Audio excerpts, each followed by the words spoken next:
جو اس وقت کے چیف جسٹس تھے انہوں نے اس کو لکھا تھا ملک کا اہم ترین مسئلہ انسانی حقوق کا ہے، لیکن کچھ نہیں ہوا۔ وہ غالباً بات کر رہے ہیں جب قاضی فائز عیسیٰ جیسا شخص اس ملک کے اوپر تھا جس نے جو کچھ کیا وہ تاریخ کا حصہ ہے، اور پاکستان میں پچھلے چند سالوں میں جو کچھ ہوا ہے جس میں لوگوں کے مینڈیٹ کے حوالے سے ہوا، اس میں قاضی فائز عیسیٰ کو یاد رکھا جائے۔ قاضی فائز عیسیٰ نے خاموش تماشائی بن کے اس نظام کی سہولت کاری کہنا چاہیے کہ نہیں کہنا چاہیے۔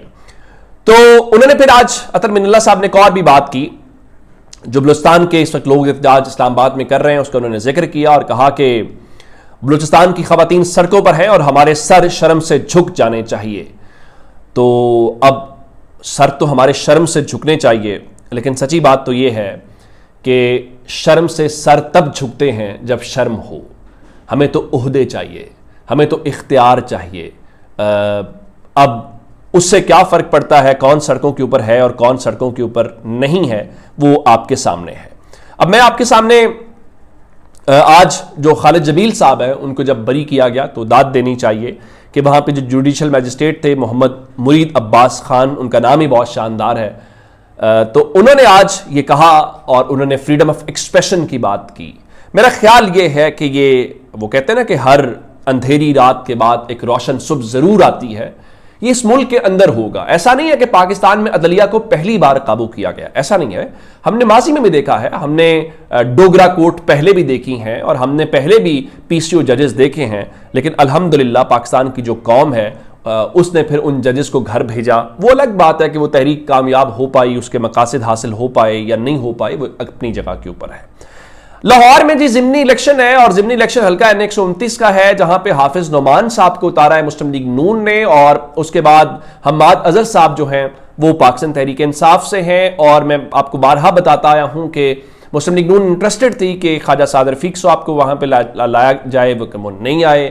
پھر نون لیگ چاہتی تھی کہ ان کو سینٹ میں لایا جائے، وہ وہاں پہ بھی نہیں آئے، اور رانا ثناءاللہ صاحب جو ہیں ان کو سینٹ میں لایا گیا۔ اب لاہور کا حلقہ این 129 کی ذمہ داری عملاً مجھے لگ رہا ہے کہ خواجہ سعد رفیق صاحب کو دے دی گئی ہے، ان کو میدان میں اتارا گیا ہے۔ ایک تو نواز شریف صاحب نے ان کو کہا ہے کہ حلقے کے اندر جو اختلافات ہیں، دھڑے ہیں، ان کا ملاپ کروائیں۔ انہوں نے ملاقات کی ہے سب لوگوں سے اور مقصد یہ ہے کہ مسلم لیگ نون کو جتوایا جائے۔ آج لاہور میں انہوں نے وہاں پر ایک انتخابی آفس کا یا کیمپین آفس کا افتتاح تھا اور وہاں پر انہوں نے خطاب بھی کیا، اور اب مسلم لیگ نون اس سے کیا لیا جائے۔ مسلم لیگ نون لاہور میں خواجہ سعد رفیق کو میدان میں لے کے آئی ہے، اور خواجہ سعد رفیق جو ہیں وہ کہا گیا تھا پارٹی کے جنرل سیکرٹری بنائے جائیں گے، بنائے نہیں گئے۔ خواجہ سعد رفیق بولتے ہیں، اچھا بولتے ہیں، جینوئن پولیٹیکل ورکر ہیں، اور آج بھی انہوں نے تاثر دینے کی کوشش وہ ماضی میں تقریر کر رہے تھے، اور وہ بتا رہے تھے کہ لوگوں کو نہیں بھولنا چاہیے کہ پاکستان دیوالیہ ہونے والا تھا، ہم نے IMF سے چھٹکارا عمران خان کے اوپر بیسیکلی۔ لیکن میں بصد احترام خواجہ سعد رفیق صاحب کے گوش گزار یہ کرنا چاہتا ہوں کہ یہ آپ کی پارٹی 8 فروری کے الیکشن میں یہ نیریٹو لے کے قوم کے پاس گئی تھی، لیکن قوم نے اس نیریٹو کو قبول نہیں کیا۔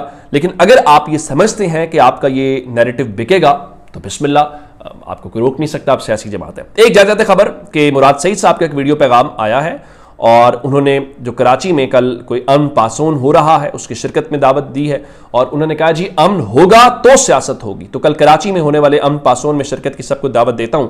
کراچی سے یاد آیا، آج کراچی سے خبر آئی تو آپ کو ذرا سسٹم کی پاکستان میں سمجھ آئے گی کہ کیسے یہاں پہ ہو رہا ہے۔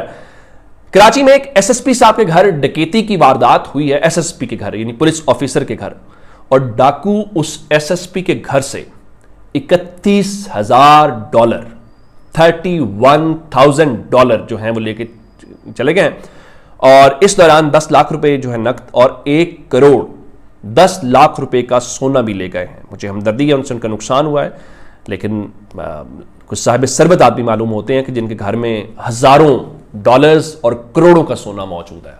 یہ پاکستان کا نظام ہے۔ اپنا بہت سارا خیال رکھیے گا۔ خدا حافظ۔